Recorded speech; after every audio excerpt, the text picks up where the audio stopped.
guys, welcome back to my channel. Welcome to today's video where I'm doing this eyeshadow look with, well, several very pretty palettes. I also want to talk a little bit about some technology issues I may have upcoming, although I don't really foresee a problem. It's simply a matter of changing the way I do things a little bit. You guys probably won't see a difference, but I thought I would give you a heads up anyway. If you're new here, hey, my name is Rachel. I'm a homeschooling stay-at-home mom. I enjoy colorful eyeshadow, sometimes neutrals, and I do tend to upload several videos every week. All right, guys, I have a plan today. I have a plan. I want to do something that's kind of heavy in the oranges, so I decided to use the Flare palette from Ace Beauté, and then I can't think of orange without thinking of the Queen Bee palette from Colored Rain, but I might not use the orange mattes in here. I might just grab one of the Extraordinary Shimmers from this palette. I do have a palette pull-in, carded above if you don't know what I'm talking about. I'm working through Tropicolor from Sydney Grace, and my next one, the next one in order is Hellshire right here. And I have been avoiding it for quite some time. So maybe I'll put that on my lower lash line. It's a brown shimmer. It's not terribly exciting. And I just usually prefer color to neutrals, which is why I've been avoiding it. But you know what? The palette pull-in project is to keep me rotating through my collection and consistently using things and challenging myself with this mini bingo where I have to use a specific color. So I will incorporate that into my look today. I already primed my eyes with the Glamlight Icing Primer. Everything I'm using, per usual, is linked in the description box. On my lips, I'm wearing one of these NYX Smooth Whips. This is the shade Kitty Belly. It's kind of a cute name, kind of an odd name. Kitty Belly. And I have a lip liner from Italia Deluxe in 1064 Auburn. I bought two of these. My favorite one has so far been the Latte Foam, which is kind of a neutral, but I don't know where it is. I lost it somewhere. So I bought two more that were close in color and were available at the store, hoping that they would take the place of the Latte Foam, but no, one of them just did not work at all. I gave it to my daughter because it was just wrong for my undertones. And then this one, if I use it with a liner and sort of fill my lips in a bit and then put this on top, I can make it work. This is like a peachy coral that's warm tone. So for me and my tones, I think that this is gonna work with oranges and pinks and warmer color schemes in general, but not necessarily like cold oranges or cold reds. I'm not sure. I have to play around with it, but I decided to keep this one, and that's what I'm wearing on my lips. Now let's just dive into the Flare palette, a tried and true favorite from Ace Beauté. I don't have a specific plan, honestly, except that I want to do something a bit orangey, I think. So let's start with the yellow. It's called Cider.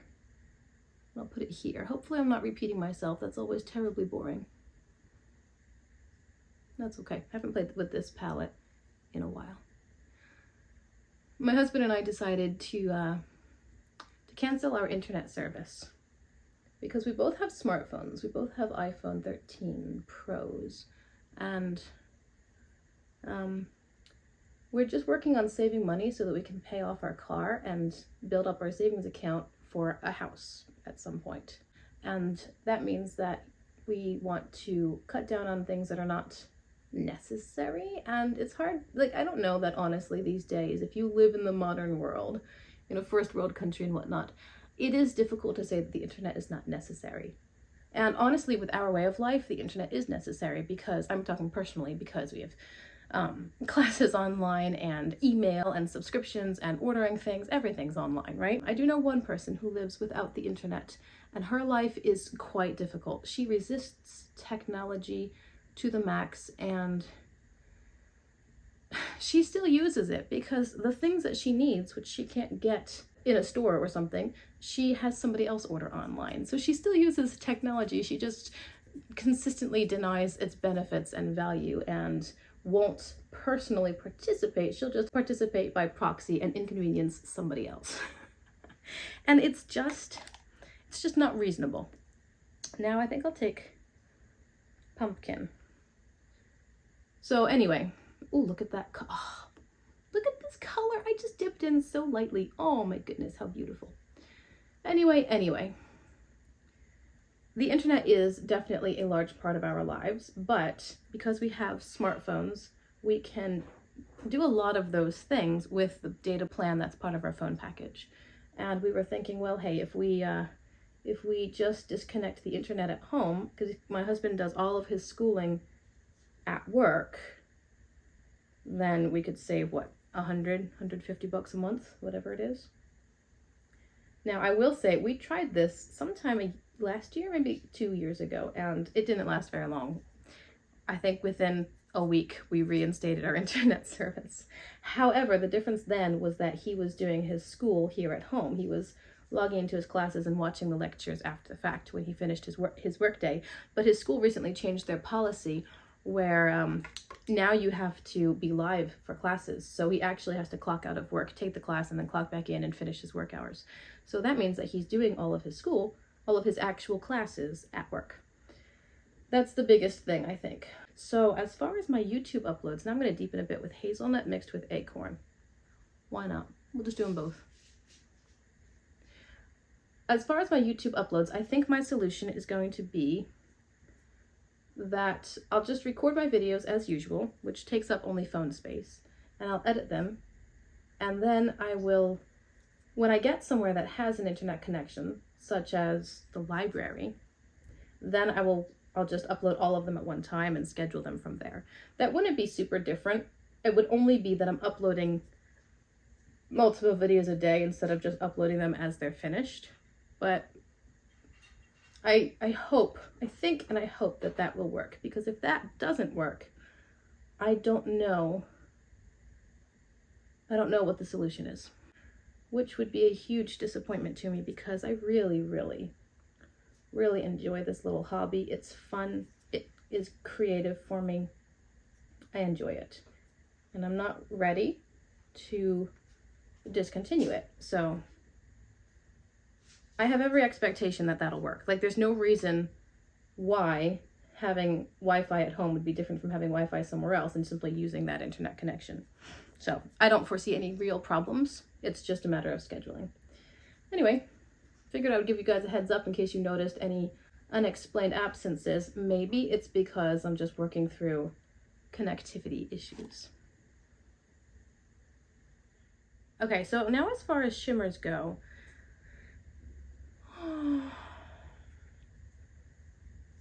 I think I may have done this before. These are the two that you would expect. Very warm, very pretty. This one is like, oh, wow, that's different. I know I've combined this with the sherbet shade, which is the acid green color in here. And then we've got something soft and more neutral. What do I want to do today? I think I'll avoid the blue just because it is actually kind of similar to something I did with the sherbet shade. I think I'll use this shade here, Biscotti, just here a little bit, because it's pretty.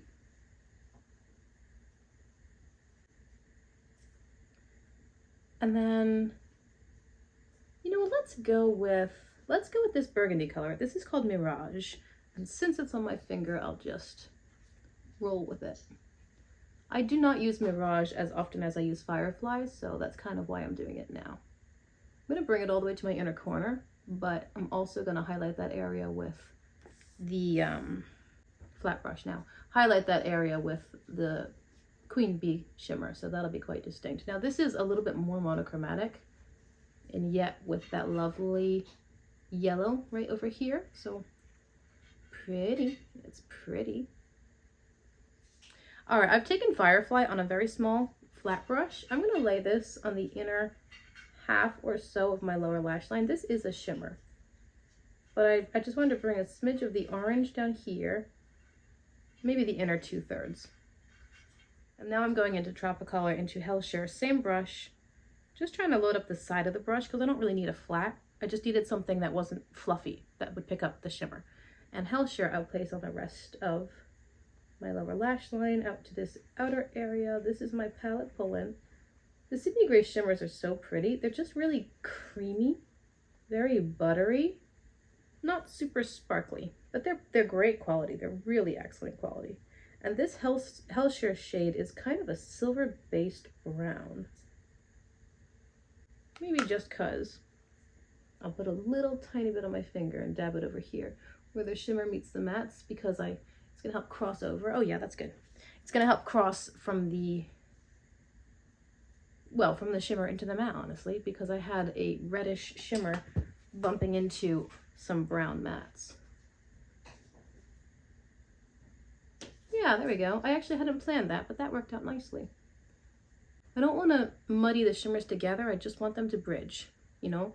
It's easier for the shimmer formula to transition into another color in the same shimmer or in a shimmer formula than it is for a shimmer to move into a matte. And now, just to finish off that look, there are two spectacular shimmers in the Queen Bee palette. I'll swatch them for you because they're just too pretty not to swatch. We've got Unbelievable and Mind Your Business. See? I mean, they're absolutely amazing. Amazing. I know that a couple of you guys have bought the Queen Bee palette on my recommendation.